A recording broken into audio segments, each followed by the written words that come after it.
день. Bonjour. Так, мы продолжаем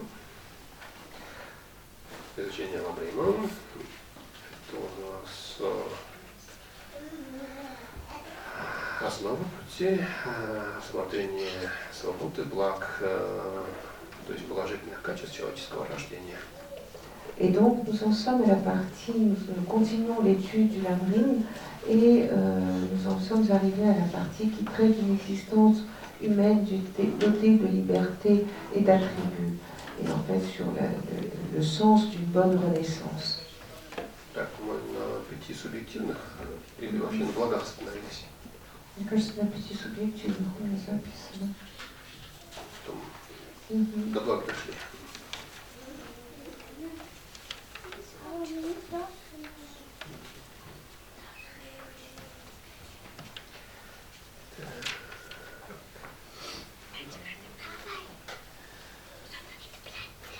Так, благ или положительных качеств, или как бы богатств, которыми обладает наше рождение, их в целом 10.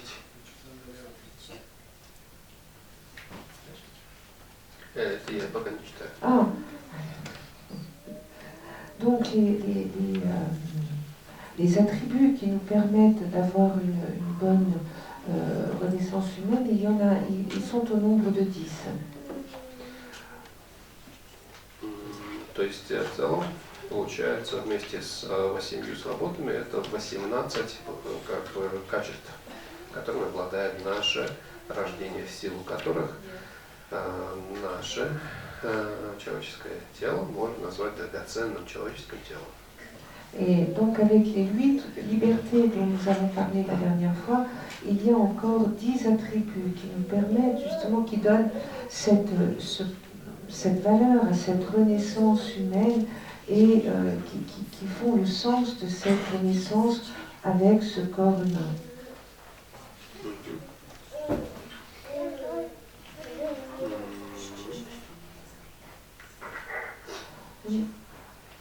Объективно не видели. Мне кажется, мы остановились на субъективно. Да?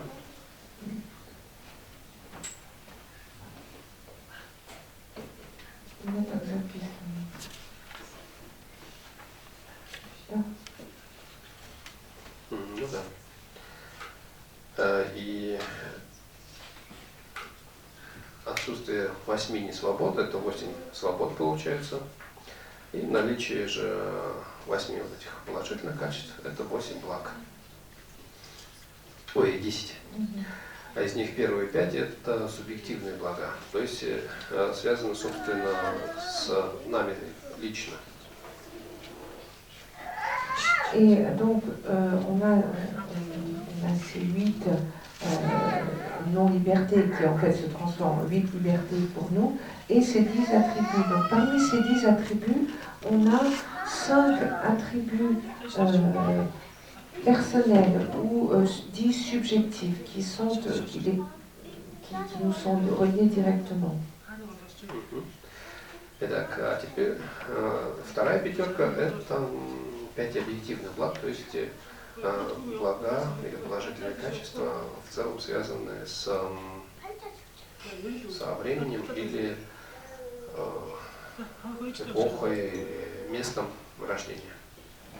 Et ensuite, nous avons les 5 attributs objectifs qui sont en fait liés avec, ou qualités positives qui sont liées avec l'époque ou avec l'endroit de notre renaissance.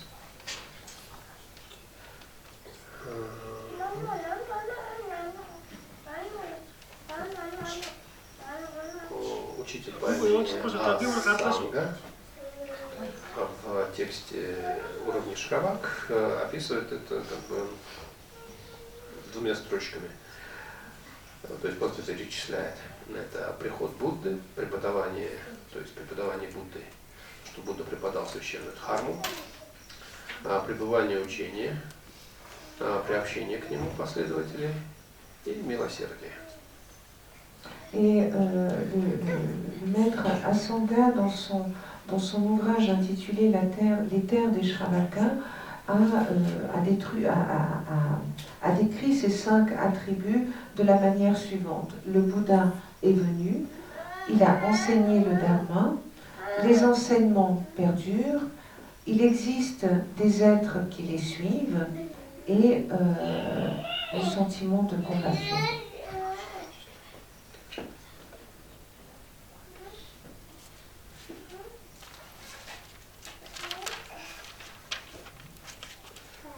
Из них приход или рождение Будды – это полное пробуждение пребывавшего, то есть некой личности, которая пребывала в сущности пробуждения после того, как она прошла 3 неисчислимых кальпы накопления собраний. Alors, donc là, toujours dans le texte, parmi ces points, il y a la venue ou la naissance de Bouddha. C'est donc l'éveil total qui se trouve dans l'essence de l'éveil après 3 kalpas infinis d'accumulation des agrégations. Пребывание в сущности пробуждения, их опять же бывает, сущности пробуждения бывает несколько видов, ну в целом 2. Это место, то есть под сущностью подразумевается самая суть, самое важное в чем-то. Например, можно сказать, что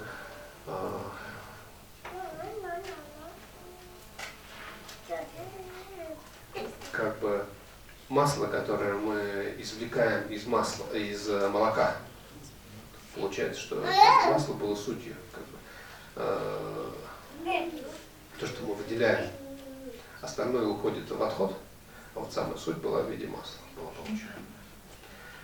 И как бы вот такая сущность пробуждения, это бывает место и такое состояние, наверное, можно сказать, или постижение. То есть сущность пробуждения как место и сущность пробуждения как постижение, ну или состояние ума. Et lorsque ici on fait référence lorsqu'on fait référence à l'essence de l'éveil, qu'est-ce que ça signifie? En fait, l'essence de l'éveil, c'est ce qu'il y a de plus important. C'est aussi ce qu'il y a de plus... c'est un petit peu comme quand le beurre qu'on extrait du lait. Donc ce qui reste du lait, c'est le beurre, et puis le reste, ça disparaît. Donc c'est vraiment cette essence d'éveil qui aussi, ici on peut la voir sous 2 formes. C'est tout d'abord lié à l'endroit, et en deuxièmement, c'est lié, cette essence, c'est l'état de l'esprit à ce moment-là. Так, здесь опять же место пробуждения. Место пробуждения бывает, место пробуждения самбога каи, тело блаженства, и место пробуждения нирмана каи. Ну или да, место сущности пробуждения. Самбога каи. Этим местом является Аканишта. Это область, наверное, наитончайшая область в сфере форм, мира форм. А место сущности пробуждения явленного тела, нирмана каи, это, собственно, ваджасана. Трон в ваджасане. Сейчас это место называем Бодхагая. Alors, pour ce qui est de l'endroit de l'éveil, ça peut correspondre ici encore à deux endroits dans le sens, 2 lieux. Il y a tout d'abord le Sambhogakai, qui est le corps de félicité, et l'endroit qui va lui correspondre va être Akanishta, qui se trouve être le lieu le plus subtil de la sphère des formes. alors que le deuxième sera le Nirmanakaya, le corps d'émanation, et dans le lieu qui est Vajrasana, le trône de Vajrasana, qui correspond aujourd'hui à Bodh Gaya, à la ville de Bodh Gaya.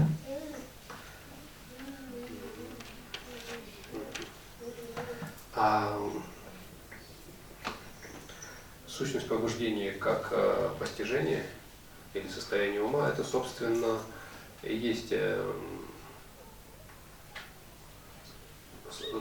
несравненное, полное пробуждение.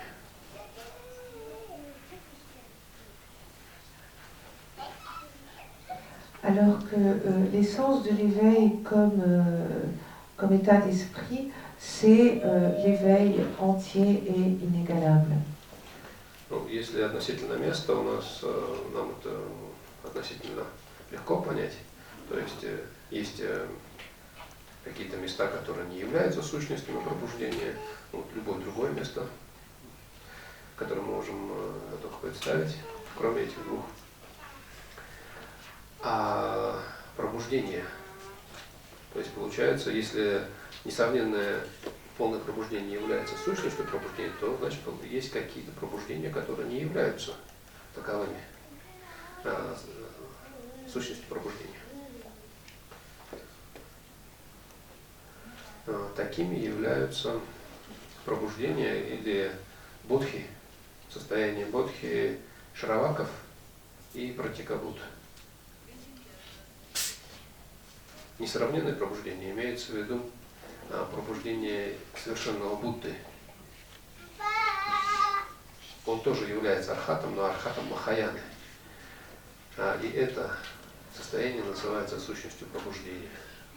А архатство Акаяна и Пратьяка Бхавдаяны, они являются, да, пробуждениями, но не являются сущностью пробуждения.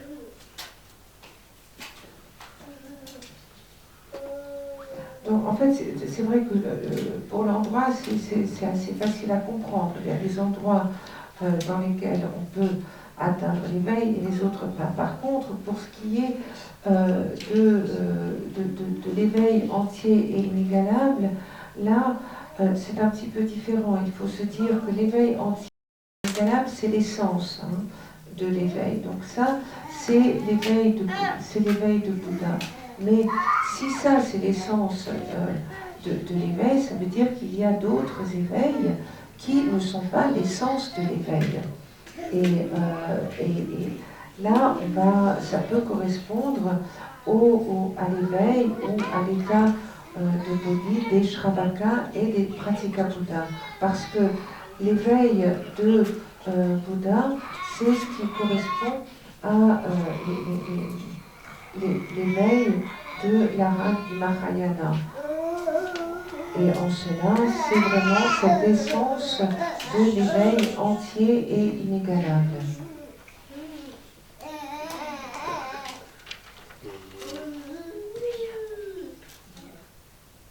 И таким образом, первое свойство, или первое качество, которое необходимо, это то, что некий Будда, пребывая одновременно и в Аканиште, и в Ваджрасане,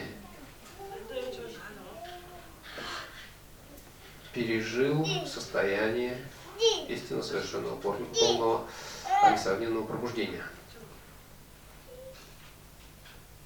Et donc la première des qualités, c'est le fait qu'un Bouddha qui se trouve en même temps à Akanishta et à Vajrasana, il connaît cet état, à Vajrasana, connaît cet état d'éveil inégalable, connaît en même temps cet état d'éveil inégalable qui est cette essence de l'éveil. Ну и это произошло 3000 лет назад. Царевич Сиддхартха достиг истинно совершенного пробуждения в Бодхагае. Et ça, c'est arrivé il y a 3000 ans, lorsque le prince Siddhartha a atteint l'éveil à Bodh Gaya. Но иногда бывает так, что Будды, некое существо, некая личность, достигает состояния Будды, но не преподает учение. Après, il arrive que des êtres atteignent l'état de bouddhéité, mais ils n'enseigneront pas. А в нашем случае нам повезло, и Будда Шакьямуни не только сам достиг совершенного пробуждения, но и преподал совершенную дхарму. Таким образом, и второе условие также соблюдается, то есть преподавание священной дхармы. Как по тексту, это преподавание священной дхармы, это проповедование, изложение учения Будды или его слушателями. Et donc, et ici, on a eu de la chance puisqu'on a eu le Bouddha Shakyamuni qui a atteint l'éveil et qui a donné des enseignements. Et ici, nous retrouvons donc la deuxième condition, qui est que l'enseignement qu'on avait dans la strophe, l'enseignement du Saint Dharma. Donc cela signifie que c'est également, on a la propagation de l'enseignement de Bouddha par le Bouddha ou par ses disciples. Et ça, c'est aussi une des conditions que nous avons.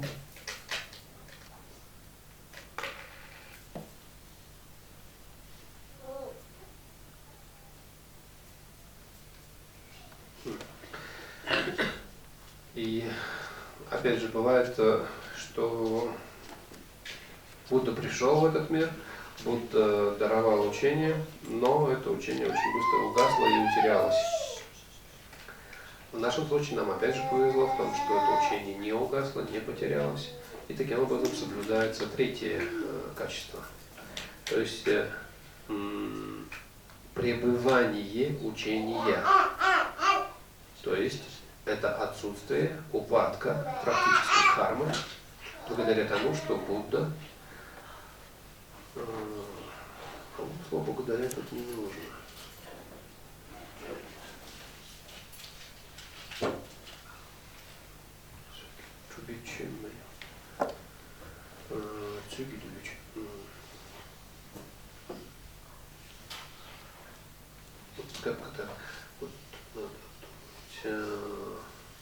Благодаря тому, что Будда, пока после завершения проповеди не уходит в нирвану, демонстрирует высшую священную дхарму. То есть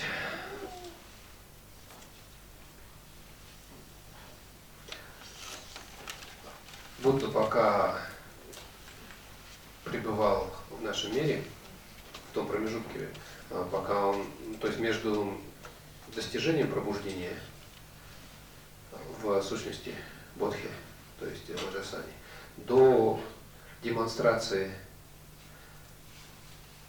ухода в нирвану в Кушинагаре в течение, сколько получается, 44 лет преподавал учение. И это учение, то есть и в этом учении опять же были аспекты теории и аспект практики. Недостаточно, чтобы только лишь теория сохранялась. Очень важно, чтобы сохранялся еще и практический аспект. И в данное время присутствуют как теоретические, так и практические аспекты учения. Хотя очень много утеряно, но тем не менее, как бы сущностная полнота учения сохранена. И таким образом у нас соблюдается и третье как бы условие. Ну, он достиг пробуждения, потом 44 года до этого он преподавал, и до этого он уход был в нирвану. Да? После этого да, уход в нирвану. А вот то учение, которое он преподавал, его сохранили. Вот благодаря тому, что он 44 года преподавал, это учение, у этого учения появилось много последователей, которые теперь, которые передали следующим и так далее. И все это время сохранялась живая линия преемственности, но не только теории, но и практики. Это очень важно. То есть, на самом деле, здесь пребывание учения – это отсутствие упадка практической дхармы. Вот самое важное. А дальше уже описание того, что это за, как эта практическая дхарма образовалась. Donc il arrive aussi que des Bouddhas viennent, qu'ils enseignent, mais que cet enseignement ne perdure pas, qu'il disparaisse. Et nous, on a beaucoup de chance, puisque cet enseignement perdure, et ça c'est le troisième des attributs et qu'on a dans le texte. Donc, les enseignements perdurent. C'est l'absence de perte du dharma pratique ou de la pratique du dharma grâce au fait que le Bouddha, pour l'instant, ne part pas pour le nirvana après la fin de l'enseignement, et démontre le saint dharma supérieur. Et ce que cela signifie, c'est que le Bouddha, dans notre monde, en fait, on a des périodes intermédiaires, et entre le fait d'atteindre l'essence de l'éveil et le nirvana qu'il a atteint à Konchunagra. Nirvana Konchugara. Ah, Kushinagara. Kushinagara, voilà. Et le nirvana qu'il a atteint à Kushinagara, Там холодно было еще. voilà. Это в горах? Нет. Нет? Была равнина еще, и перед поездкой в Непал домой. Il se trouvait là-bas. Я отправил, конечно, ты вспомнил это место. Et, donc là, il a atteint le nirvana, et pendant cet intervalle de 44 ans, il a donné des enseignements. Mais ces enseignements étaient non seulement des enseignements théoriques, mais également des enseignements pratiques. Et ça, c'est un aspect extrêmement important auquel on fait référence dans le texte. C'est vrai que la théorie est importante, mais elle n'est pas suffisante. S'il n'y avait que la théorie, ce n'est pas suffisant. Il faut également tenir compte des aspects pratiqués. Et ici,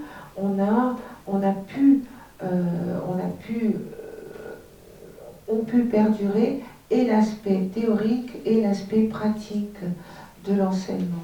Bien que, bien sûr, il y ait eu beaucoup de choses qui étaient perdues, mais l'essence est restée. Et certainement, pendant ces 44 ans pendant lesquels le Bouddha a enseigné, il a eu énormément de disciples qui ont pu maintenir cette lignée de transmission encore active. Следующее качество – это приобщение последователей к пребывающему учению.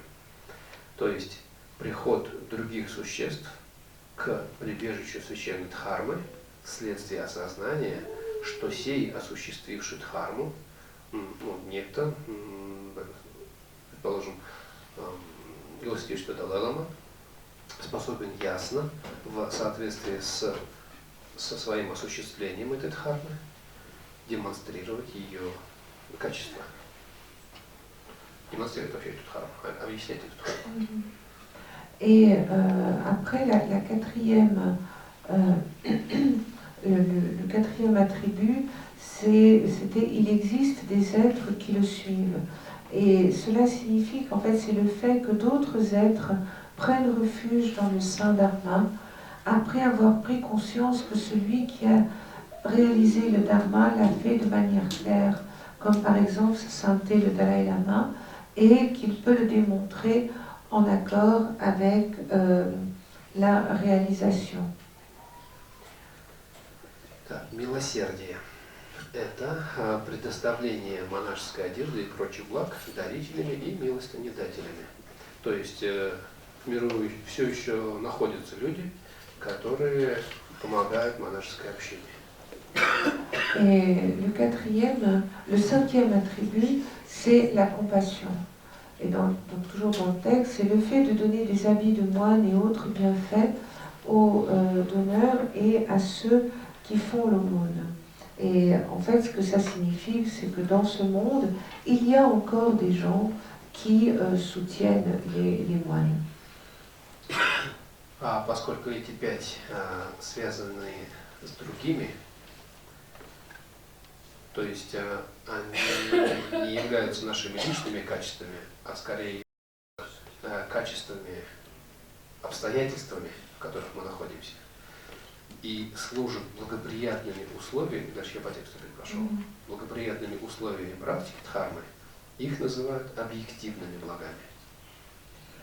Et donc, compte tenu du fait que ces 5 attributs sont liés aux autres, et en fait qu'ils participent à la création de conditions favorables pour la pratique du dharma, on les appelle les attributs objectifs ou en relation avec les autres. Et en fait, ils ne sont pas liés comme les 5 précédents à nos qualités personnelles, ils sont liés à l'environnement, en quelque sorte, autour de nous. Хотя ныне, по-видимому, и недостает во всей полноте, имеется в виду, первых 4 объективных благ, описанных в уровне Шаравака. Преподавание священной дхармы учителями, сохранение учения и приобщение последователей к сохраняющейся дхарме, ну, тем не менее, присутствуют в виде аналогов. То есть их аналоги есть. Поэтому мы можем утверждать, что они имеются полностью. То есть люди и в наше время могут обладать всеми 10 благами. Et donc, toujours, on reprend dans le texte, bien que cependant il semblerait qu'actuellement les 4 premiers attributs objectifs décrits dans les terres des Shravaka n'existent pas dans leur totalité, l'enseignement du Saint Dharma par les maîtres, la sauvegarde de l'enseignement, le fait de rassembler des disciples pour suivre le Dharma que l'on a sauvegardé, ils existent, en fait il y a des analogies qui existent, donc on peut dire qu'ils peuvent exister à part entière et on peut finalement conclure qu'aujourd'hui nous disposons des 10 attributs. То есть, опять же, имеется в виду, что именно так, как описано в тексте уровня Шаравака, то есть Цонкапа как бы сетует на то, что вот именно тот Будда, который пришел в этот мир, достиг пробуждения, то есть продемонстрировал достижение пробуждения и также продемонстрировал поворот колеса учения, подвиг поворота колеса учения. Этот Будда уже не пребывает явно вот в том самом виде в этом мире. То есть как бы первое качество не совсем во всей его полноте соблюлось. Опять же, учение Будда передал, но он не передает его в данный момент. Опять же, его не передают в данный момент те, кто непосредственно от него слышал это учение, его слушатели. То есть таким образом второе качество не совсем в полноте присутствует.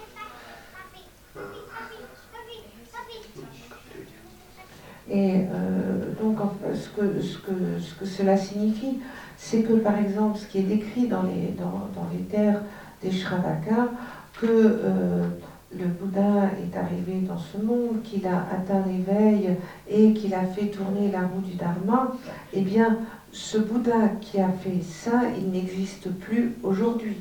Et donc c'est en cela que la première qualité, elle n'existe plus entièrement aujourd'hui. Après, ce deuxième attribut, qui est que le Bouddha a transmis l'enseignement du Saint Dharma. Bon ben, c'est pareil, le Bouddha qui a transmis ses enseignements et ses disciples directs, ils ne sont plus là aujourd'hui. Donc c'est en cela que la deuxième qualité non plus, elle n'est pas totalement remplie aujourd'hui. Опять же, пребывание этого учения, то есть его практика в то время, пока Будда еще не ушел в нирвану, но Будда уже ушел в нирвану. Для этого у нас опять же нет полноты. А при общении последователей, то есть Будда достиг пробуждения, своим примером демонстрирует, как на него как бы повлияла или воздействовала дхарма. Этого опять же нет, потому что Будда уже ушел в нирвану, продемонстрировал подвиг ухода в нирвану. Таким образом получается, что первые 4 качества, они могут во всей своей полноте проявляться только лишь в то время, пока Будда пребывает в мире. И у нас же они представлены только лишь в виде эквивалентов или аналогов, суррогатов.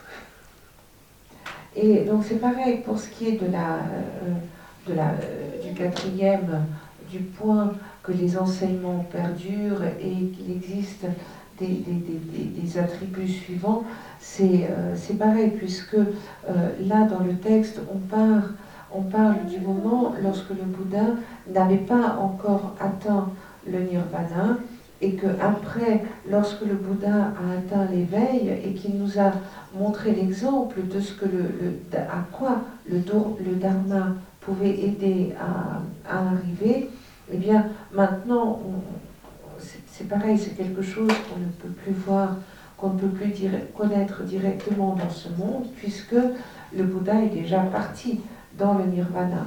Et c'est en cela que l'on dit, que l'on écrit que finalement ces 4 attributs, aujourd'hui, ils ne sont pas entiers, mais par contre, ils sont dans une certaine mesure, il y a des analogues ou des équivalents à ces situations qui sont décrites. И хотя у нас это только лишь аналоги, тем не менее, эти аналоги предоставляют нам все условия для полноценной практики. Поэтому мы все же можем утверждать, что обладаем драгоценным человеческим рождением.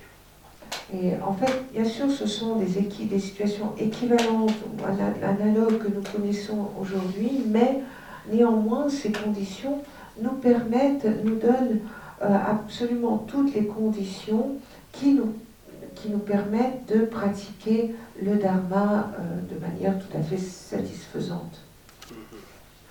Это в целом, что такое свобода и блага? Donc voilà, ça c'était pour ce qui concernait les libertés et les attributs. В целом, здесь размышление или созерцание этого уровня сводится к запоминанию, то есть перечету этих 18 качеств и исследованию того, присутствуют эти качества в нас или нет. Et en fait, ici, il faut qu'est-ce qu'il faut retenir de cette partie, c'est qu'il faut se souvenir de ces 18 qualités, de ces 8 libertés et de ces 10 attributs, et il faut réfléchir et se dire qu'est-ce qu'il y a, en quoi ça me correspond. То есть эта часть как бы более информативная.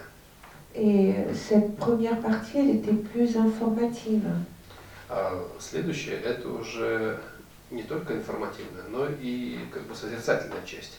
Et la partie maintenant que nous allons entamer, donc c'est plus une partie propice à la méditation. La première partie était plus de l'information, et là on va passer à une partie plus méditative. То есть это, собственно, размышление об огромном значении благоприятного рождения. Et là, cette deuxième partie va nous amener à réfléchir, et elle est intitulée comme ça, réfléchir à la grande signification d'une renaissance favorable.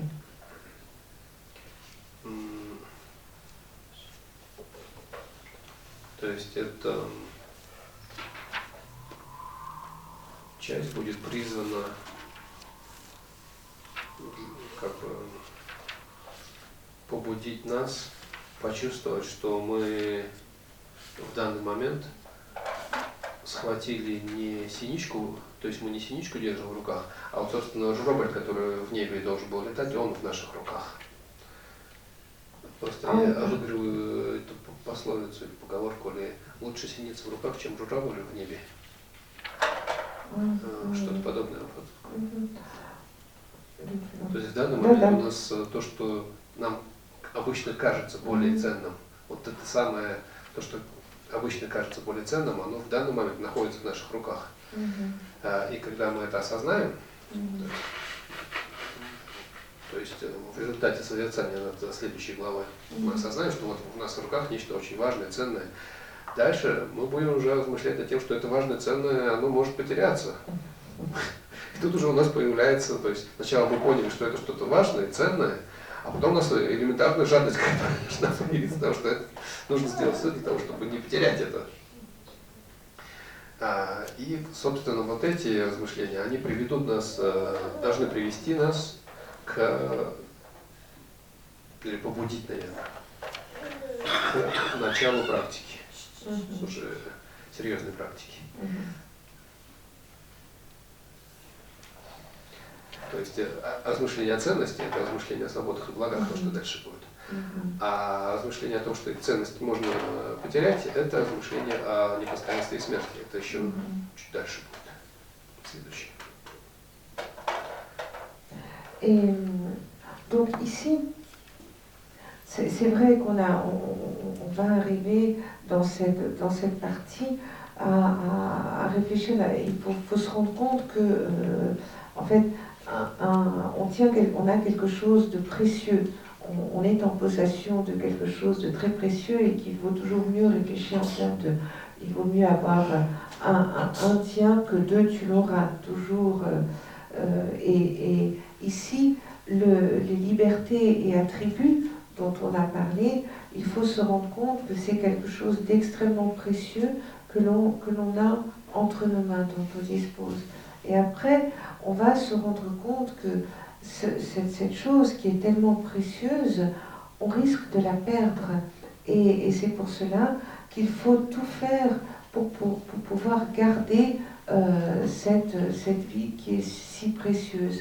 Et une fois qu'on aura réalisé cela, qu'à quel point ce qui est précieux et ce risque de le perdre, ça sera un peu ce qu'on verra un petit peu plus tard, cette réflexion sur l'impermanence et sur la mort, eh bien, tout cela va nous inciter à véritablement s'engager dans une pratique sérieuse du Dharma.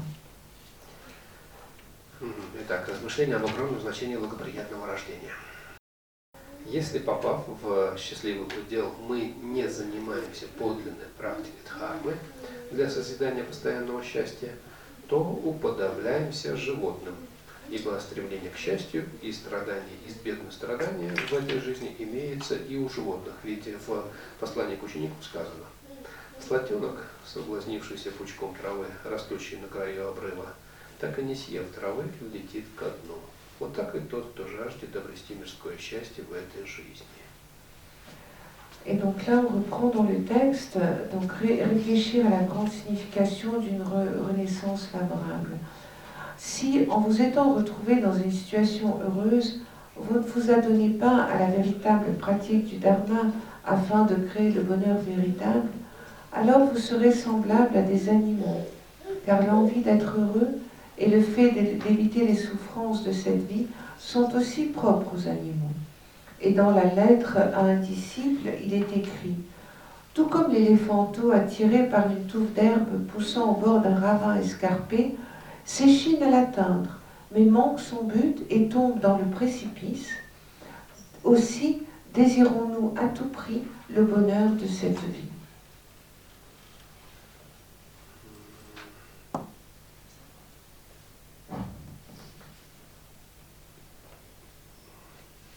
То есть вот этот абзац – это как бы размышление о том, что я не животное, у меня есть некоторые, пусть в зачаточном виде, может быть, но у меня есть рассудок, и я как бы могу понять важность этого, состояние и не должен был оставить его впустую.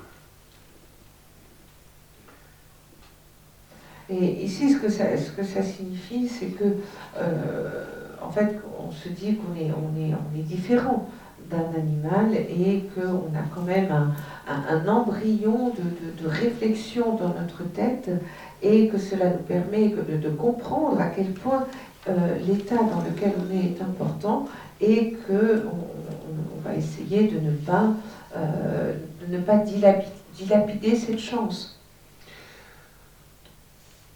Опять же, в этом абзаце не говорится, что животные плохие, а люди хорошие или что-то наоборот.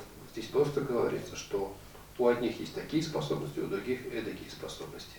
И если я сейчас обладаю какими-то способностями отличными от кого-то другого, я эти способности должен использовать, а не просто потерять их в туне.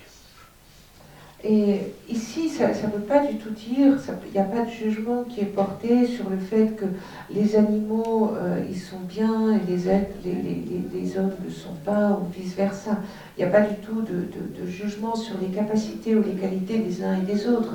Ce que cela signifie, c'est que les êtres ont des capacités différentes et qu'aujourd'hui, en étant un être humain, si j'ai la chance d'avoir certaines capacités, certaines qualités, il faut que je les utilise du mieux possible et que je ne les dilapide pas.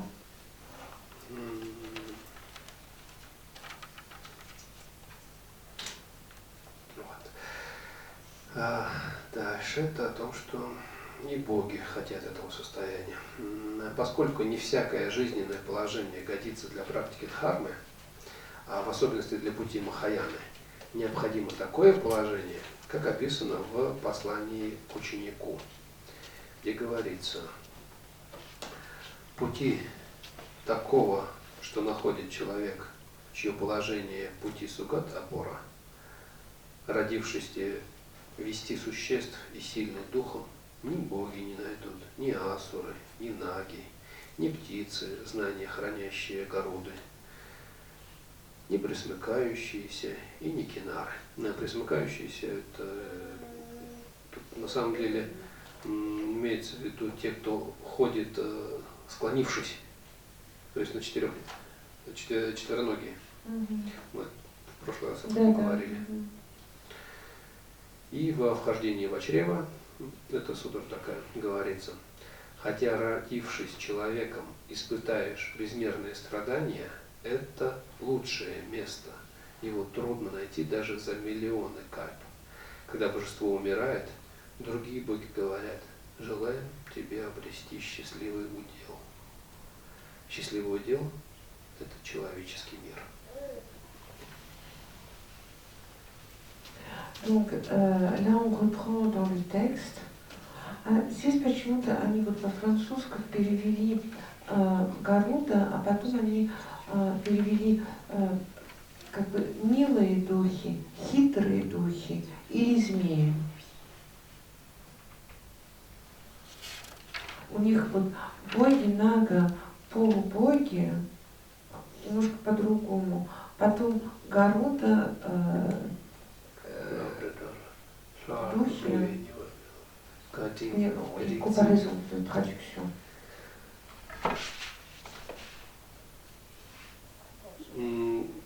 Гаруды, которые являются держателями знания. Эти птицы, да? Это птицы.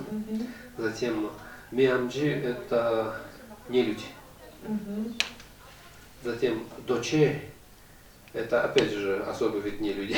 Ага, ну вот эти духи, да? Типа.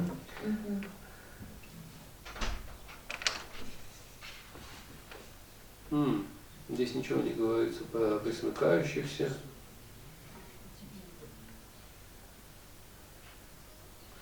Отчего-то они тут стихи.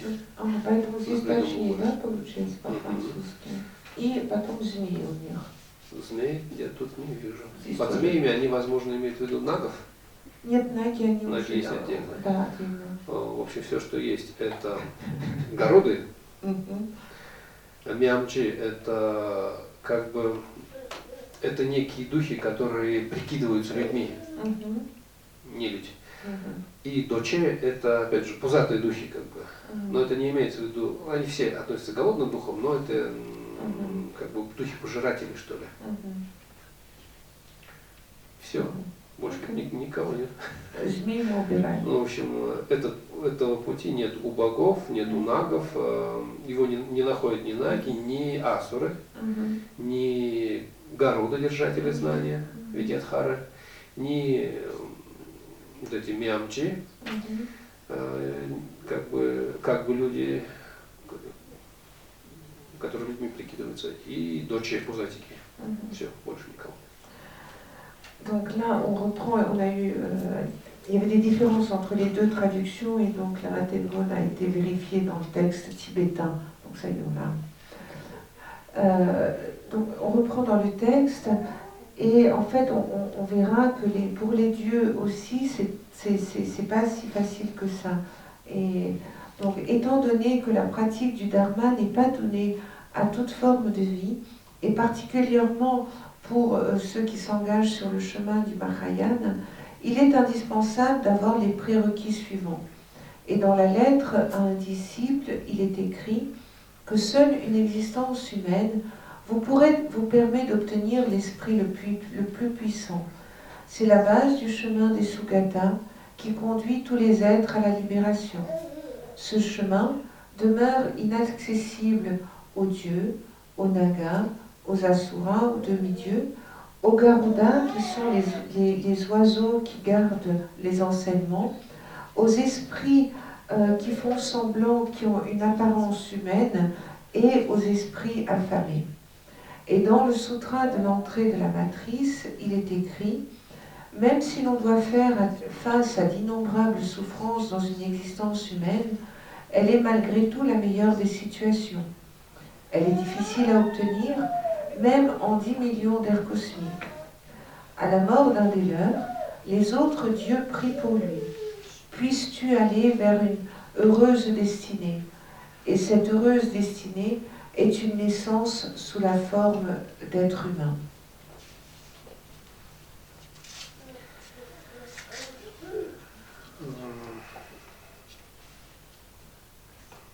В комментарии тут как бы добавляется, что у людей физиологически, из-за их физиологического строения людям легче развить безмерное сострадание и бодхичитту. Благодаря чему, опять же, в человеческом теле гораздо быстрее могут вызревать плоды или вызревать сами же 6 параметров, даяние и прочие 6 параметров. В силу чего, опять же, человеческое рождение выгодно выделяется среди всех других видов рождений.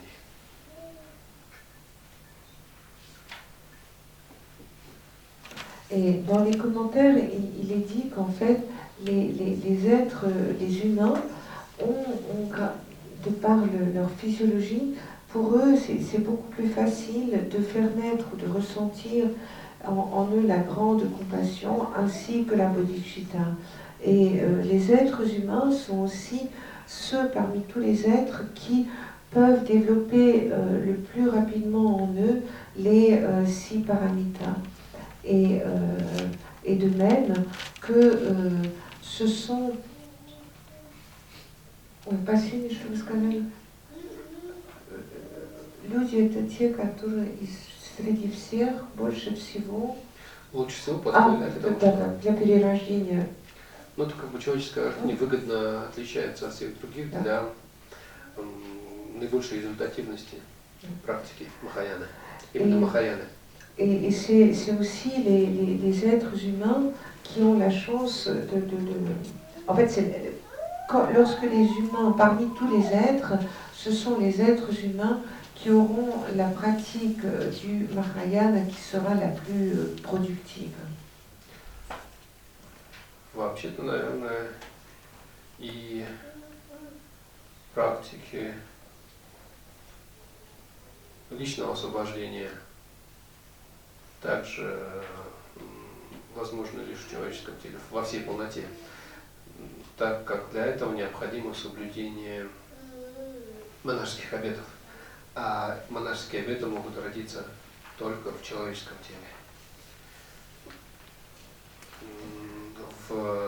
Во время церемонии посвящения монашества, там, точнее, перед этой церемонией проходит как бы некий устный опрос. И среди множества других вопросов есть и вопрос о том, являешься ли ты человеком, не являешься ли ты, и дальше перечисляются те различные существа, которые, может быть, кто-то другой, кто-то имеет личину человека. Если это человек действительно человек, то в таком случае он может получить эти обеты. В другом случае, даже если он совершает все эти подобные действия и произносит эти же самые слова, в его потоке ума не рождается обет.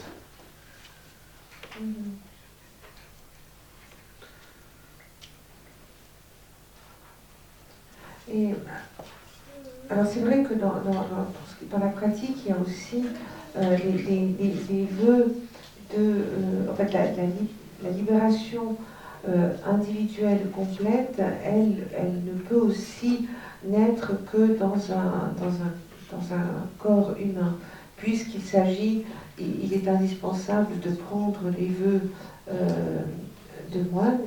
Et plus loin, on verra dans le Lamrim, il y a toute la description de ce que l'on fait lorsqu'il y a une cérémonie pour devenir moine, et il y a toute une série de questions auxquelles on doit répondre. Et parmi ces questions, une des premières questions, on demande « Es-tu un être humain ?» Et après, on demande un petit peu tout ce que nous avons décrit, tout ce que nous avons lu précédemment. Est-ce que tu es véritablement un être humain, ou bien est-ce que tu n'es pas un autre type d'être? Et pourquoi c'est important? C'est qu'en fait, il n'y a véritablement que les êtres humains qui, de par leurs actions et de par leurs paroles, lorsqu'ils prennent des vœux, ils peuvent faire naître ces vœux dans leur flux de conscience. Les autres êtres n'ont pas cette capacité.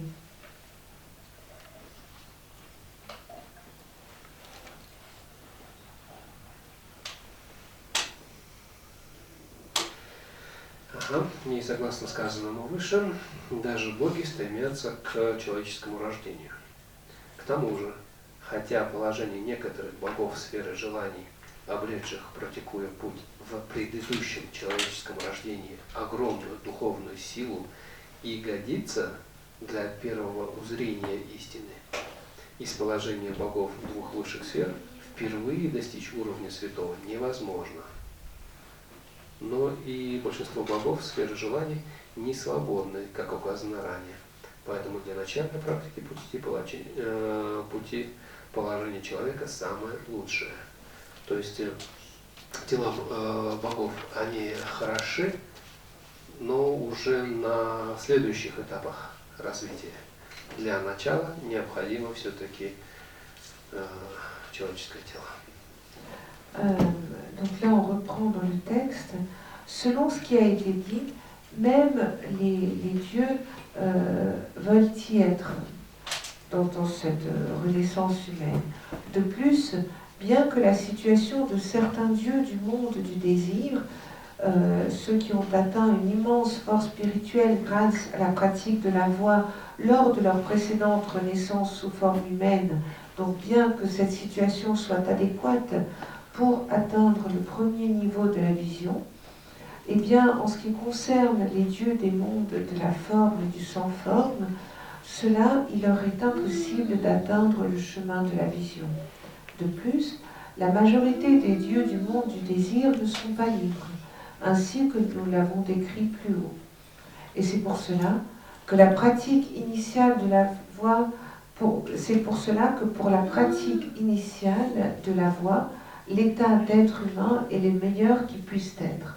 Et alors après, c'est pour ce qui est d'être une renaissance sous la forme d'un dieu, ça peut être bien, mais que pour des niveaux ultérieurs. Mais pour commencer, pour s'engager sur le chemin de la voie, la forme d'être humain, c'est vraiment la meilleure, la plus adaptée. В древнеиндийской космологии считалось, что человеческий мир включает в себя 4 континента.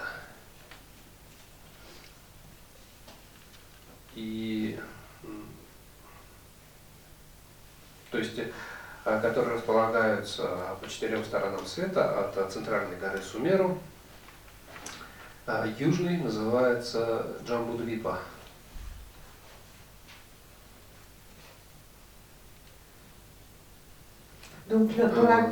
Северный называется Утаракуту, Гадания и четвертый континент, я его название забыл. Эти 2 континента, Гадания и четвертый, они располагаются с запада и востока к горы Сумеру, а Утаракуту он на севере. Вот.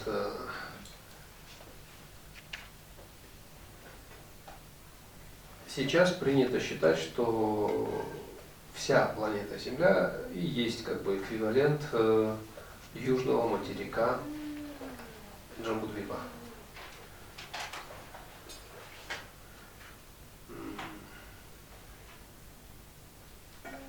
Вот.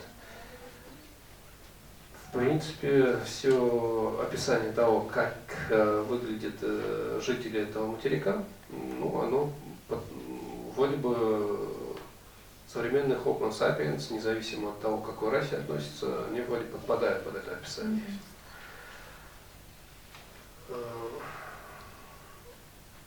Жители Утаракуту отличаются тем, что...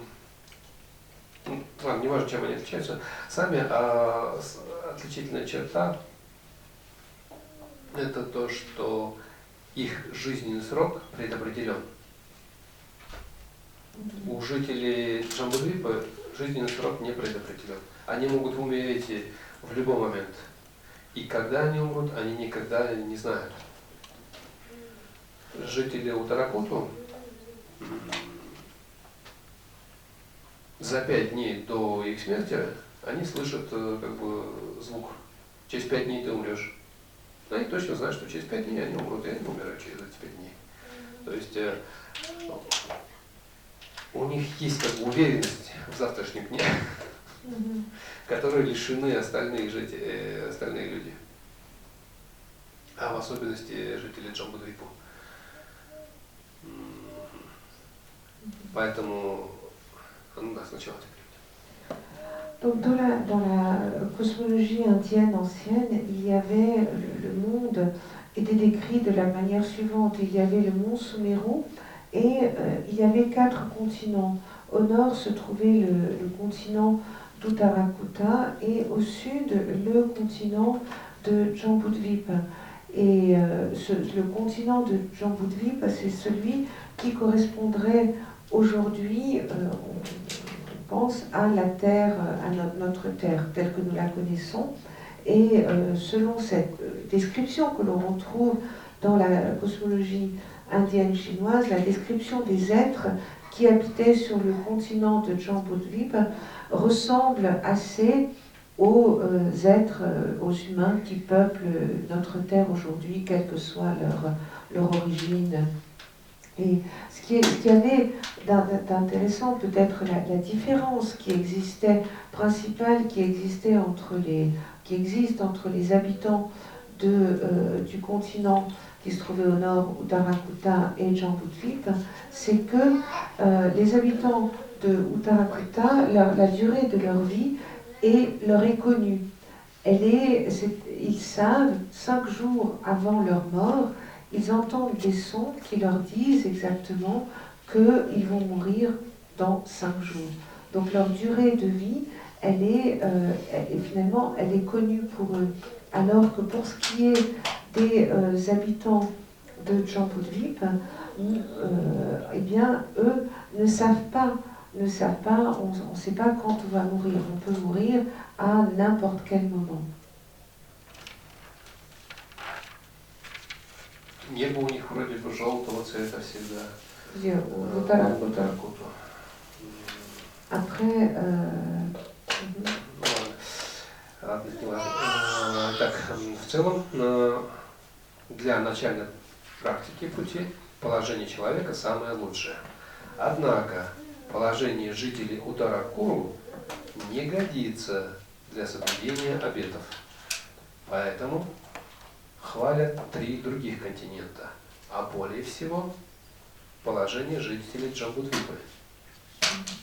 Et donc là, on reprend dans le texte. Auparavant, là maintenant, on disait c'est vrai qu'il y a des différences et que les habitants d'Uttarakuru, apparemment il y a un ciel qui est jaune, mais bon, ça c'est des différences qui ne sont pas très importantes. Et là, on reprend dans le texte. Cependant, la situation des habitants de l'Uttarakuru n'est pas favorable au respect des vœux. Et c'est pour cela que l'on est plus élogieux à l'égard des 3 autres continents et surtout à l'égard du continent de Jambudvipa. Это опять же немножко информации. И далее подумайте, задумайтесь, а почему же мне, обретшему такое прекрасное положение, оставлять его бесплодным? Если не наделю его смыслом, какие самообман и самообольщение могут быть больше, если не использовав эту уникальную свободу от беспрестанных скитаний по тропам дурных уделов и прочих несвободных состояний, опять пришлось бы к ним вернуться. Я уподобился бы потерявшему рассудок или одурманенному заклинаниями. Et on continue dans le texte. Réfléchissez seulement de la sorte. Pourquoi est-ce que moi, qui ai obtenu une condition si favorable, devrais-je la laisser infructueuse? Peut-il y avoir plus grande tromperie et aveuglement que de la laisser vide de sens? Et si je ne saisis pas cette liberté unique, me permettant d'éviter d'errer dans les méandres des renaissances inférieures et autres états dépourvus de liberté, eh bien, si je ne saisis pas cette liberté, je devrais y retourner. Et dans ce cas-là, ne serais-je pas alors semblable à un être insensé ou à un être qui est sous l'emprise de mauvais sorts ou de maléfices?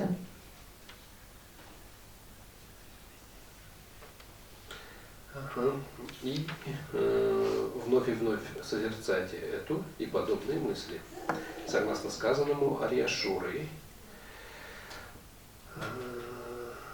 кажется, это Гирляндиджа так было. Кто станет из умных растрачивать жизнь, имея условия которой возможно взрастить семя выхода из круговерти?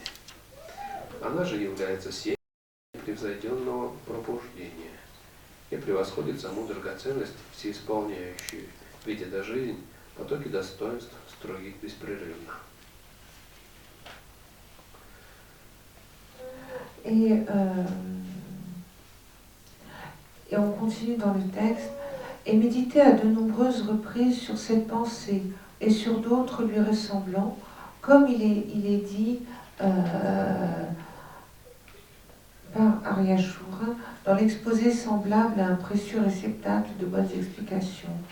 Quand quelqu'un a obtenu une existence humaine qui sème la graine pour aller au-delà du samsara, la graine suprême du glorieux éveil, source continuelle de qualité plus belle qu'un joyeux comblant les vœux, qui laisserait s'écouler une telle vie sans la rendre fructueuse.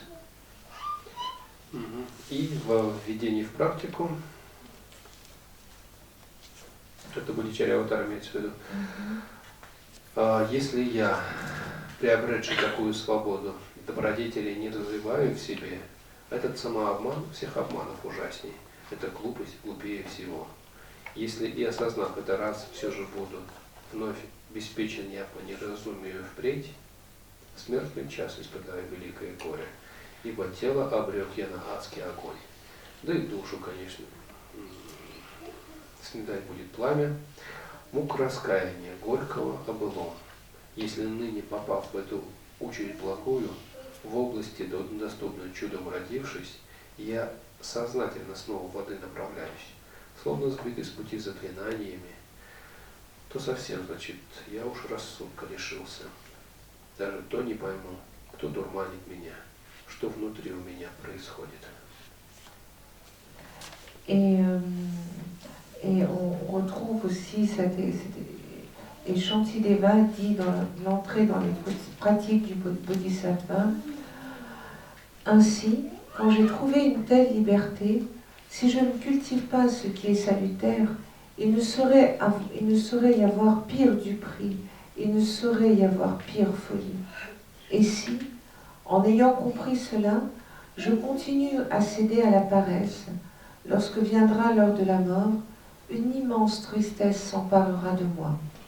Alors que dans mon corps brûlera pendant longtemps, dans les brasiers insupportables de l'enfer, sans aucun doute, mon esprit sera torturé par les flammes d'un remords intolérable. Ayant, je ne sais comment, obtenu cet état bénéfique si malaisé à obtenir, si maintenant que je suis capable de discernement, je suis reconduit aux enfers, alors c'est comme si j'étais ensorcelé, l'esprit réduit à néant. Je ne sais pas ce qui cause en moi cette confusion. Qu'est-ce qui donc m'habite?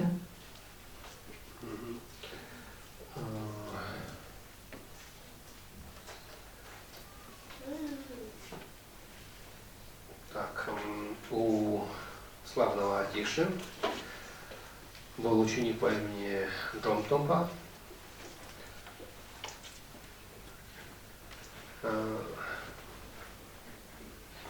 Кажется, это он имеется в виду, когда говорит Тобаем, говорится. Вот, у него был ученик Чинава.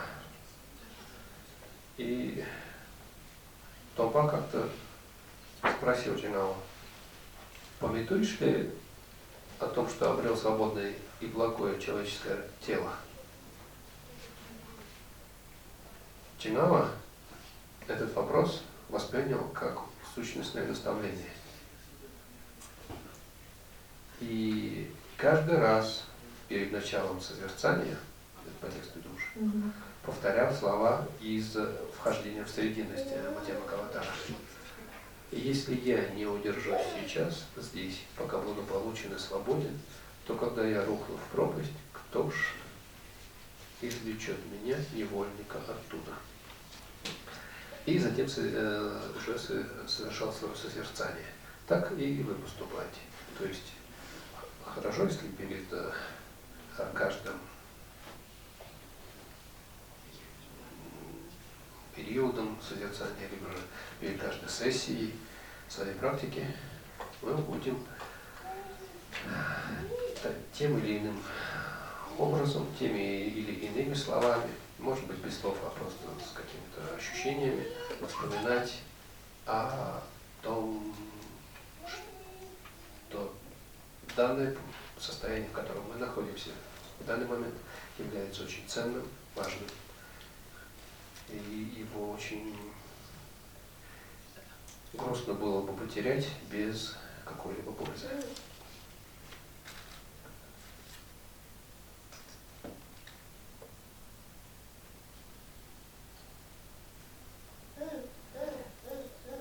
Et donc plus loin, Atisha avait un disciple qui s'appelait Dromtompa, et lui-même avait un disciple qui s'appelait Chengawa.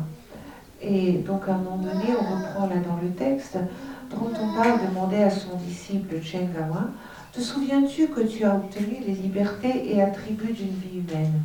Et Chengawa, cette question, il l'a perçue comme étant une instruction, comme si c'était une instruction de son maître, et c'est pour cela que, ayant compris cette question comme une instruction, qu'on reprend dans le texte, Chengawa, quant à lui, répétait à chaque fois avant le début de chaque méditation cette strophe de l'entrée dans la voie médiane. Si je ne saisis pas cette occasion, alors que j'ai trouvé la liberté et les conditions propices, lorsque je tomberai dans les abysses, je n'aurai plus le moindre contrôle. Et comment pourrais-je alors m'extirper d'une telle situation? Et il commençait ensuite sa méditation. Et faites de même.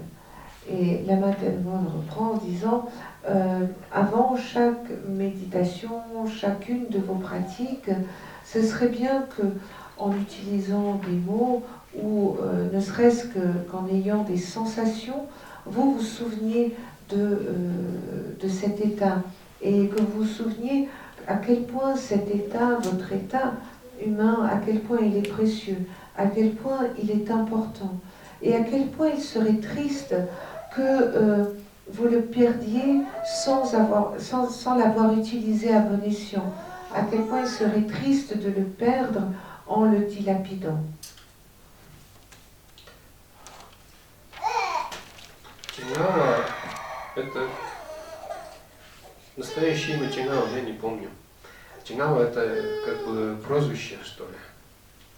Тень – это очи. Это очень. Глаза, Ага. очи. А на – это перед. Чингава, то есть получается тот, кто перед очами. Мгм. И Чингава был всегда рядом со своим учителем, Киши Томпа. Он был как бы его прислужником, что ли, или адъютантом, может быть. Мгм. Поэтому, то есть он был всегда перед очами у учителя, поэтому у него и кличка была тот, который перед очами. Чингава. Там Г не нужно говорить. Mhm. Et donc, Chenave, ici, lui, en fait, c'était son surnom. Hein, et quel était son vrai nom, on ne se souvient plus. Mais ce que cela signifie, Chen, ça signifie les yeux, et Na, ça signifie devant. Et en fait, comme c'était le disciple de Drang Tongpa, puis qu'il était un petit peu son assistant, il l'avait toujours devant les yeux, et c'est pour cela qu'il a eu le surnom de Chenawa. Celui qui est tout le temps là, en train de faire. En russe, il y a une expression qui dit que quand on est tout le temps devant les yeux, ça fait des ampoules sur les yeux, parce qu'il est tout le temps devant. Итак, далее, благоприятное положение очень важно и для высших целей, и для временных. То есть как для высших, то есть окончательных целей, таких как достижение нирваны, достижение совершенного пробуждения, так и для временных целей, то есть обретение благого рождения. В этом положении, то есть в настоящем положении, которое обладает всеми свободными благами, можно легко взрастить причины прекрасного тела. То есть имеется в виду на будущее. Богатство и друзей. То есть даяние, нравственность, терпение и прочее. Причинами тела является нравственность. Причиной богатства является даяние, а причиной хороших друзей является терпение.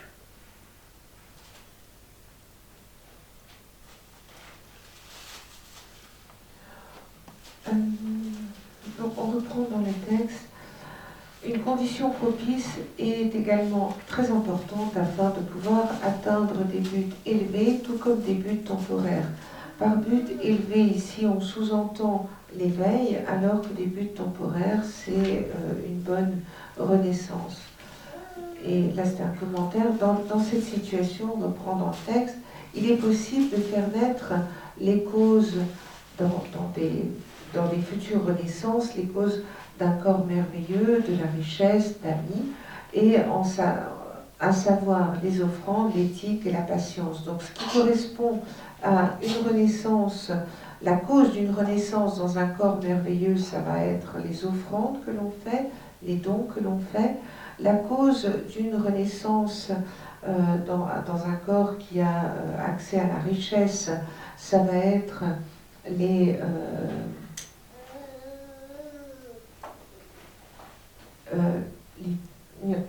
даяние, qui est un богатство. Даяние, Ага. богатство. А этика... Тело Это нравственность. Да, пардон. Причина нравственности. Да-да-да. И все. Терпение это друзья. Терпение. Ну, дословно тут не друзья, а окружение. Мгм. Совершенное окружение. Pardon. Donc en fait, c'est pour le corps merveilleux, c'est l'éthique qui est la cause d'une renaissance avec un corps merveilleux. Ce sont les offrandes qui vont être la cause d'une renaissance en ayant accès à la richesse. Et ça va être la patience qui va être la cause d'une renaissance et être entouré d'amis ou avec un entourage qui est favorable.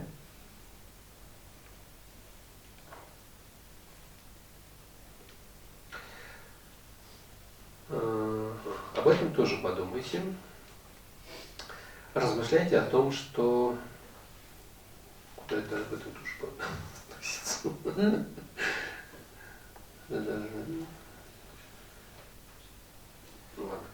Размышляйте о том, что если растратить попусту столь важное для высокого рождения и подлинного блага, высокое рождение – это следующее рождение, и подлинное благо – это уход в нирвану.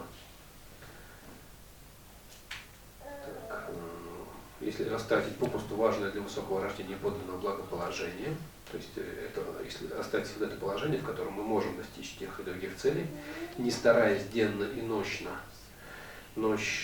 созерцать причины их обоих, то уподобишься возвращающемуся с пустыми руками с острова сокровищ. А в следующих рождениях лишишься счастья, не обретешь свободного положения и будешь постоянно страдать. Какой самообман может быть хуже? Et donc, on reprend dans le texte, pensez aussi à cela.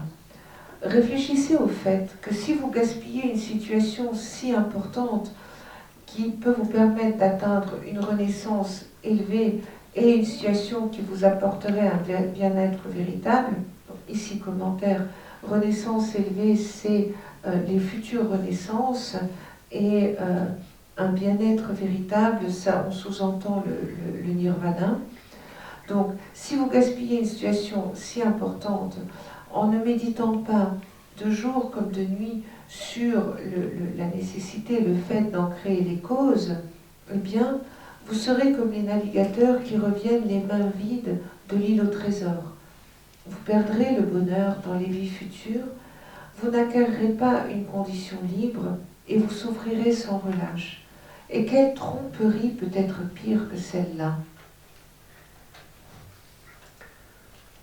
Раньше купцы из Индии плавали на острова Индонезии, там покупали специи, везли их частично в Индию, продавали частично, везли их на юг Аравийского полуострова.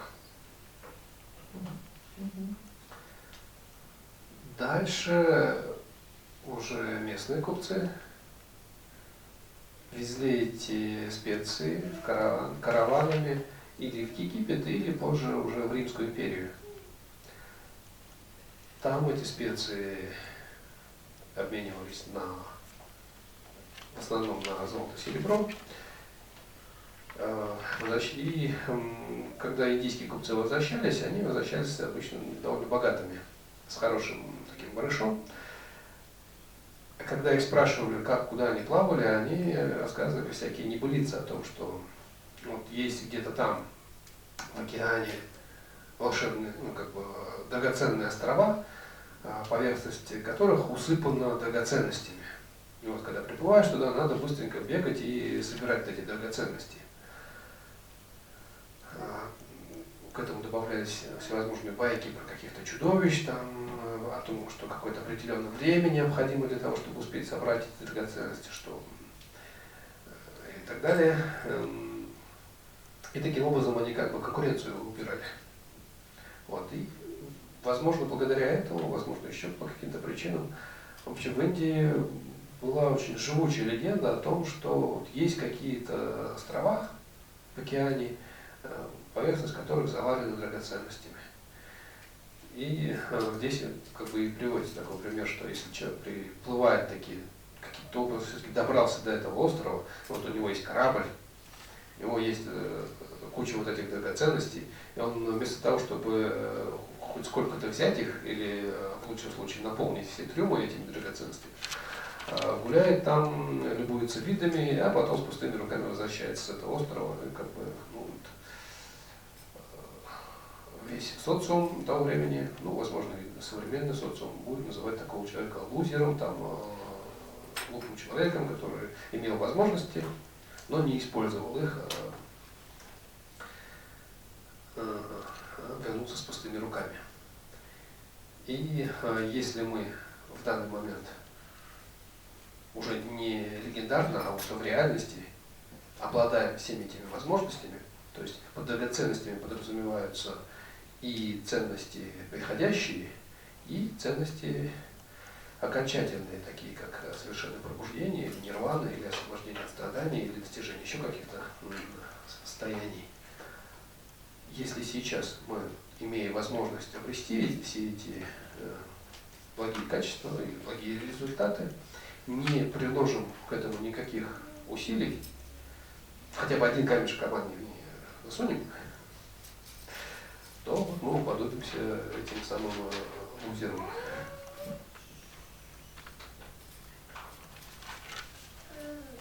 Ну и, собственно, был настоящий лузер. Какой же самообман может быть хуже этого? Et ici, quand on dit quelle tromperie peut être pire que celle-là, en fait, ça fait... Царица Савская, помнишь такое? С Соломоном они, это терки-то у них были. Считал, что будто бы у царицы Савской где-то есть какие-то золотые копии. Где-то они там прямо золото у них там не исчерпывается, и что у них там где-то какие-то специи прямо там. А на самом деле они жили на юге Аравийского полуострова, они были теми перекупщиками просто. Понятно. Они также держали в секрете, где они сами живут и откуда они берут эти специи. Поэтому и здесь, и там были все время какие-то легенды о том, что где-то там что-то есть такое волшебное.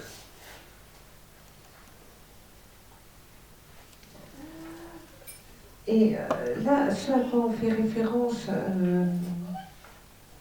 lorsque l'on dit que vous serez comme des navigateurs qui reviennent les mains vides de l'île au trésor, c'est que dans les marchands indiens, ils allaient en fait en Indonésie à l'époque, ils achetaient des épices et après ils ramenaient ces épices. Certes, une partie de ces épices, ils les ramenaient en Inde et les autres, ils les envoyaient, ils allaient au sud de la presqu'île d'Arabie et de là, ils vendaient ces épices qui après étaient acheminées vers l'Égypte ou vers la Rome antique.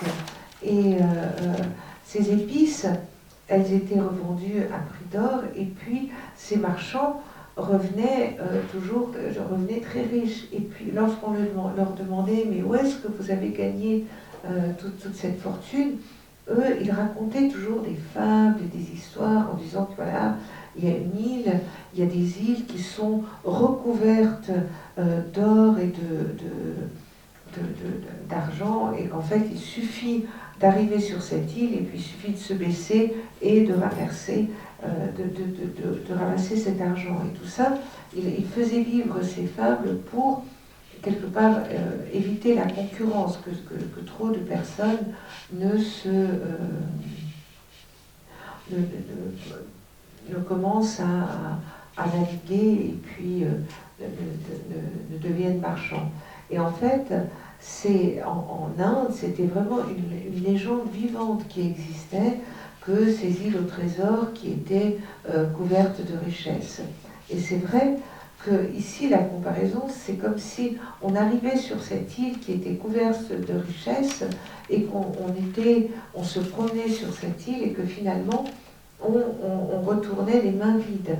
Et là, ça serait complètement idiot Et la personne qui serait arrivée sur cette île et qui repartirait les mains vides sans une pièce de monnaie, alors qu'elle avait la possibilité de prendre cet argent qui était là et qu'il n'a pas utilisé cette possibilité, c'est quand même assez idiot de ne pas l'utiliser. Et aujourd'hui, ça correspond à cette réalité, qu'on a la possibilité d'avoir accès à ces richesses temporaires ou à ces richesses, comment ils ont mis ici, c'est une situation qui vous apporterait un bien-être véritable, donc ces richesses qui permettraient d'atteindre ces richesses éternelles, qui permettraient d'atteindre le nirvana ou qui permettent d'atteindre l'éveil. Et donc, ayant cette possibilité, vous avez cette possibilité, mais vous ne l'utilisez pas. Et là, quelque part, on se dit, si vous avez cette possibilité d'avoir autant de richesses et vous ne saisissez pas cette occasion, vous êtes un loser complet, total.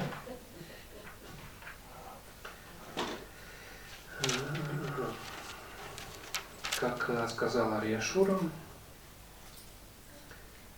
тот, кто стал человеком, владеющим счастьем, в результате заслуг бесконечных эпох, то есть имеется в виду в прошлом, и совсем не накопит по глупости ныне ни малейших сокровищ заслуг, то есть для будущего, тот войдет после смерти в дом страшного горя. Он подобен купцу, что домой из-за моря вернулся с пустыми руками, хоть на остров сокровищ ходил. Роберт Стивенсон. Без заслуг 10 добродетелей впредь в человеческом теле не переродишься, не возродишься. Не родившийся в человеческом теле, разве счастье узнает? То есть тот, кто не владеет человеческого тела, разве сможет воплотить причину окончательного счастья? Нет, сплошное страдание. Так что при переходе в другое рождение большего самообмана не сыщешь. Глупости нет, чтобы глупее была.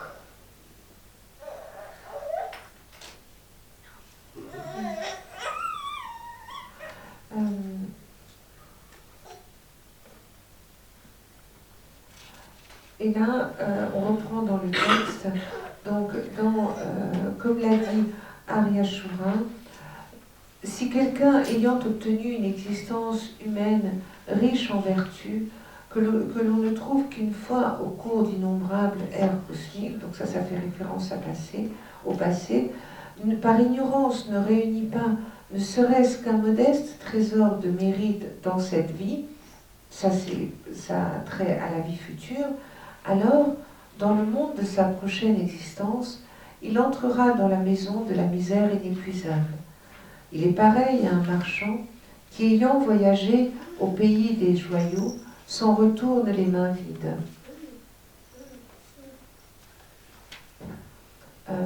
Si vous ne suivez pas le chemin des 10 actions vertueuses, vous n'obtiendrez plus semblable vie. Si vous n'obtenez pas une vie humaine, comment obtiendrez-vous le bonheur? Seule la souffrance sera votre lot. Alors que lorsque vous que vous allez dans une nouvelle renaissance, il n'y aura pire aveuglement que celui-là, et il n'y a pire que celle-là.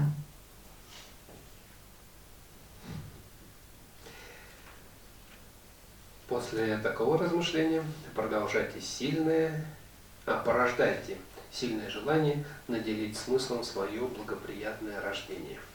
Как сказано во введении в практику, то есть в Бодхичарья-аватаре, заплатив положенную плату телу своему, его отныне послужить заставлю мне во благо, а не послужившему мне с пользой ничего ему теперь не дам. То есть кормить его не буду.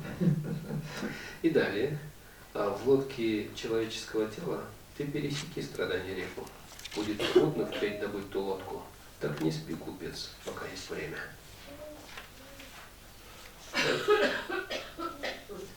Et après une telle réflexion, faites naître en vous une envie profonde de remplir de sens cette bénéfique connaissance.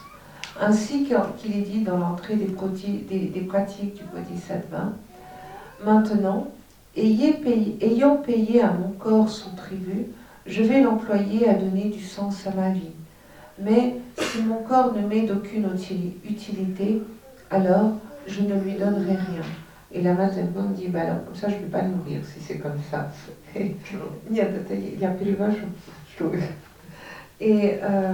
Et plus loin, il est écrit dans une autre stance, à l'aide du bateau d'une existence humaine, libère-toi du grand fleuve de la souffrance. Comme il sera difficile de retrouver pareille embarcation, ce n'est pas le moment de dormir, pauvre sot.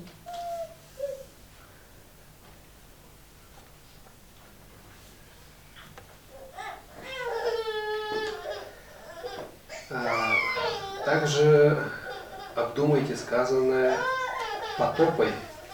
Потопа — это так, ученик Джумтомпы тоже. В книге притч о поклоне гусеницы, езде на диком осле, рыбках из цампо и перловой кашицы. И порождайте желание наделить смыслом благоприятное рождение. Et de nouveau dans le texte, ainsi réfléchissez aussi sur ce qui a été dit par Topowa, qui est dans le livre des légendes, et lui c'était aussi un disciple d'Dromtongpa. Et ce qui a été dit sur la chenille qui a fait une révérence, sur le fait de se promener à cheval sur un âne sauvage, sur les poissons de Tsampo et sur la bouillie, et sur la bouillie de blé. Et continuer à avoir à éveiller en vous le souhait de donner du sens à cette renaissance, à cette bonne renaissance.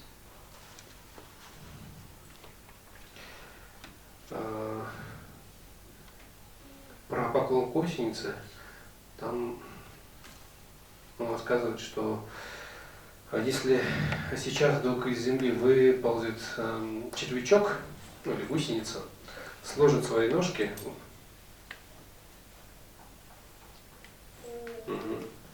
Ну да, вот. Вкратце эти истории таковы. Я пребывая в Пеганджаму, Потопа сказал: если бы сейчас из трещины перед нами выползла гусеница и, сложив лапки, не лапки, а ножки, произнесла: поклоняюсь Будде, удивительно это было бы или нет? Удивительно. Но еще удивительнее, когда человек, блуждающий в 3 дурных делах, как-то находит благоприятное рождение и становится на путь учения. То есть то, что мы... Тут человек, существо должно быть. То есть то, что мы, блуждая в 3 дурных уделах, не будучи человеками, людьми, вдруг сейчас обрели не просто человеческое рождение, но драгоценное человеческое рождение. И не только его обрели, но и использовали его, и вдруг встали бы на путь учения, то это было бы гораздо более удивительное, чем если бы сейчас из трещины выползла гусеница, сложила ножки и вдруг заявила бы: кланяюсь Будде. То есть червячок — это не так удивительно. Et donc là, c'est ce qui est dit dans ces légendes, c'est que si Pothoba dit, donc il rencontre une chenille cette chenille se met à genoux et tout à coup dit « je m'incline devant le Bouddha ». Et ça serait moins étonnant que le fait que des êtres qui errent dans les mondes inférieurs, tout à coup ont la chance, enfin tout à coup, ont finalement la chance de renaître en ayant une vie humaine, et qu'ils utilisent en plus cette existence humaine pour l'étude de Dharma, du Dharma, et bien en fait, cette chose, cette renaissance humaine qui est consacrée à l'étude du Dharma, est beaucoup plus étonnante qu'une chenille qui qui surgirait d'une crevasse dans la terre et qui s'inclinerait devant nous en disant je m'incline devant le Bouddha. Один хромой калека, гуляя, ну или блуждая где-то в северной долине Чантан, оступился с горы и свалился вниз. Падая, он упал на круп спящего дикого осла. Осел проснулся, вскочил и стал бегать. А этот калека схватился за него, держится. И вдруг начал петь. Осел носился, добежал до тех мест, где уже люди были, а калека все поет. Люди смотрят на него, человека несет, дикий осел, ну как бы калеку какого-то, а он распевает песни. И он спрашивает, ты чего как бы? А он ему отвечает, вы здоровые, сидя на коне, любите петь песни. Он, видимо, это много видел. Тибетцы действительно, когда садятся на коня и куда-то едут, коняки у них чуть побольше монгольских, но все равно небольшие. Бегают они короткими шажками, поэтому можно спокойно ехать как бы, и петь песни. Вот, так же, как и монголы, тибетцы тоже любят во время езды на коне спевать песенки. Вот, и коллега заявляет, вот вы всегда поете, а у меня такой возможности не было. Вот если я сейчас, когда я сижу, пусть на диком осле, если я сейчас не буду петь, когда же мне петь-то? Вот я использую ту возможность, которая у меня появилась. Вот, таким же образом и мы. Вот сейчас мы каким-то образом, то, что коллега сможет забраться на дикого осла и на нем кататься, это как бы вроде бы что-то невозможное. Но то, что мы, опять же, из 3 уделов выбрались и стали вдруг человеком, это еще более удивительная вещь. И если сейчас мы не будем петь, когда же мы будем петь-то?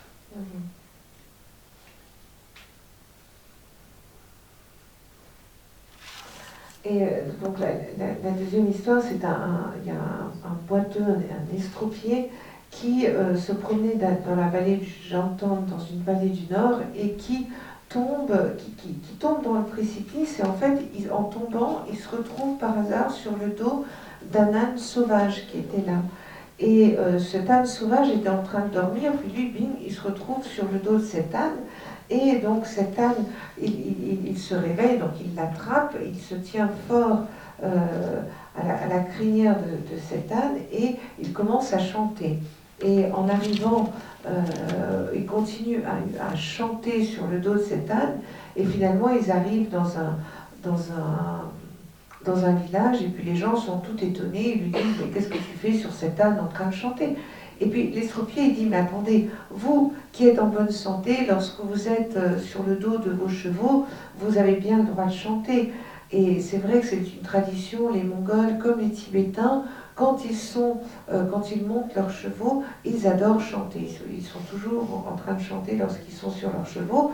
Et l'estropié dit, ben voilà, moi pour une fois que j'ai la chance dans ma vie d'être sur le dos, ok, c'est pas un cheval, c'est un âne sauvage, mais quand même, je peux chanter, donc je vais utiliser au maximum cette possibilité, et donc je vais donc continuer et à chanter. Et là, de nouveau, c'est cette parallèle.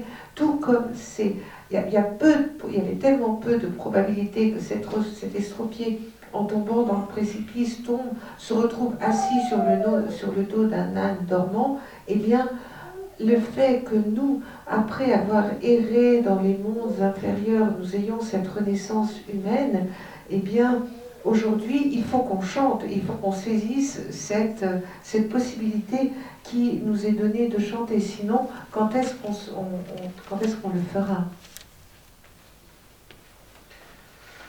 Так, как-то следующая история, это как-то получается купец из провинции Цан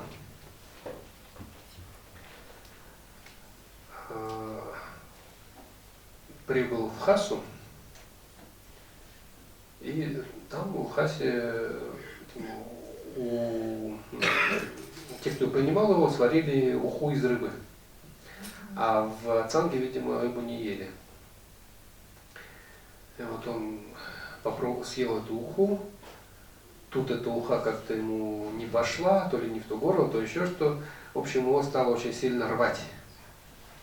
Тогда у тибетцев, у них сапоги обычно не кожаные были, а тканевые. И чтобы голенище не спадало вниз, сапог, вот здесь икра, здесь, под икрой здесь подвязочкой фиксировался. Он резко сорвал эту подвязку и перехватил как бы свою горло. Перевязал себе это горло, это веревочка горла. Тут хозяйка спрашивает, чего? Когда он немножко успокоился, я только вкуснятины никогда не ел. Так жалко было. Я решил как бы в себе это удержать. То есть он оценил эту уху. И мы сейчас, когда обрели это человеческое рождение, даже если это очень трудно, нам очень надо постараться удержать эту вкуснятину в себе.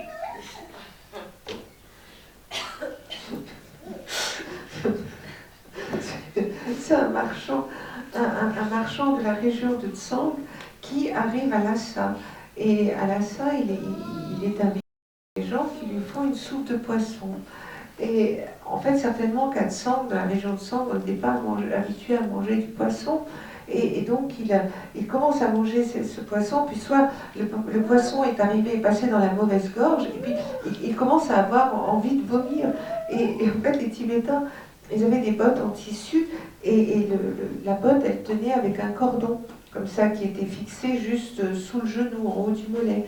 Donc avec le cordon qu'il avait, il prend le cordon de sa botte, puis il se l'attache autour du cou, il serre le cou, et puis il se serre la gorge. Puis la maîtresse de maison, elle dit, mais que faites-vous?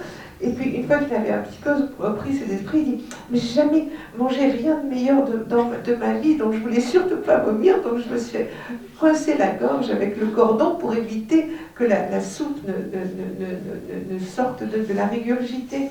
Et donc c'est comme nous, c'est pareil, c'est si difficile d'obtenir cette précieuse renaissance humaine qu'il faut, il faut la garder à tout prix, même s'il faut se serrer la gorge avec un cordon, mais il faut la garder à tout prix.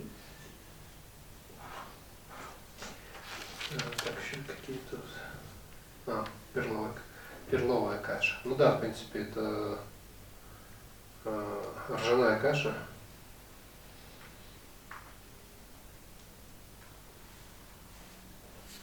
Тут не сказано, чтобы она была очищенная, поэтому перловая, не перловая, в общем, ржаная. В местности Пяньюл случилось как-то, что там, в общем, цампа там была очень, цампы было очень мало. Какой-то каша. Цампа. Да. Цампа, не каша. А вообще цампы там мало, поэтому они ели кашу. И опять же, был голод, поэтому даже богатая семья могла позволить лишь вот по чашке каши с маслом в день максимум.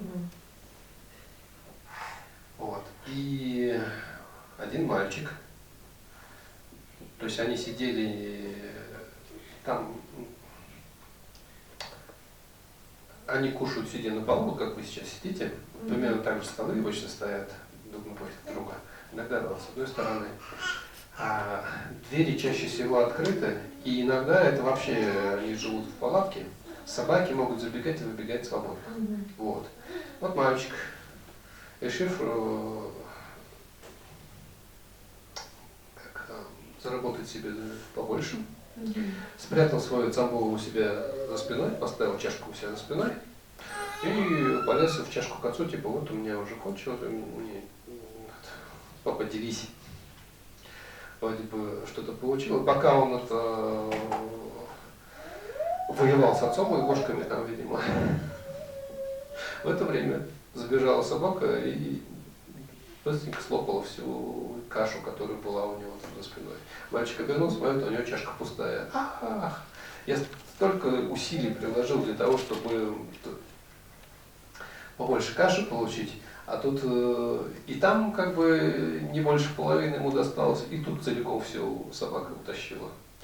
Вот. Чтобы в момент смерти, вот, до этого мы столько усилий приложили для того, чтобы обрести это человеческое рождение, и вот сейчас, чтобы в момент смерти мы вдруг не закричали: «А, и собака утащила всю мою кашу», чтобы мы не огорчились от того, что мы впустую потеряли это человеческое рождение, нам, пока мы еще живы и имеем все способности и возможности, нужно приложить все усилия для полноценной практики.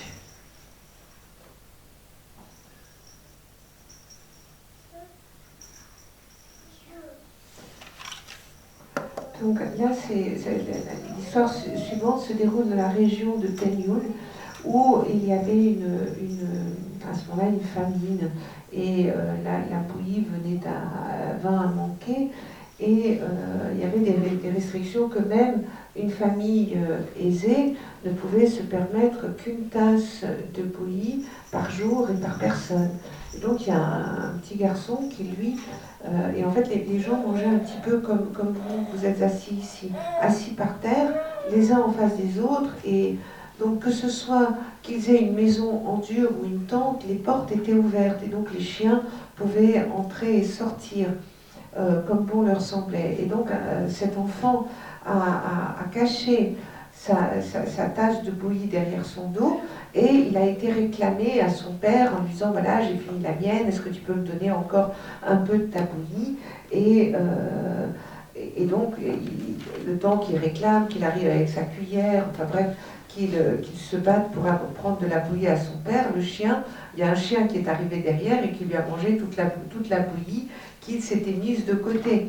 Et puis donc du coup, il a fait beaucoup d'efforts, mais il a perdu, puisqu'il n'a pas obtenu une ration entière, puisqu'il n'a pu prendre que peut-être la moitié de la ration de son père, et puis la ration qu'il avait mise de côté, elle a été mangée par le chien. Et donc là, c'est pareil, en fait, ces efforts qu'a fait cet enfant pour avoir plus, finalement, il s'est retrouvé avec beaucoup moins. Et nous, c'est pareil, tous les efforts que l'on a fait dans le passé pour obtenir cette renaissance humaine, eh bien, il faut maintenant utiliser cette renaissance humaine et ne pas se retrouver au moment de notre mort en se disant, et devant la situation comme cet enfant dont le chien a mangé la bouillie, en se disant: oh là là, qu'est-ce que j'ai fait? Comment est-ce que j'ai tout perdu, j'ai dilapidé cette renaissance humaine et je n'ai fait aucun effort à temps. Donc c'est pour éviter que cela n'arrive au moment de la mort, eh bien, il faut dès maintenant faire des efforts pour pratiquer le dharma et pour écouter les enseignements.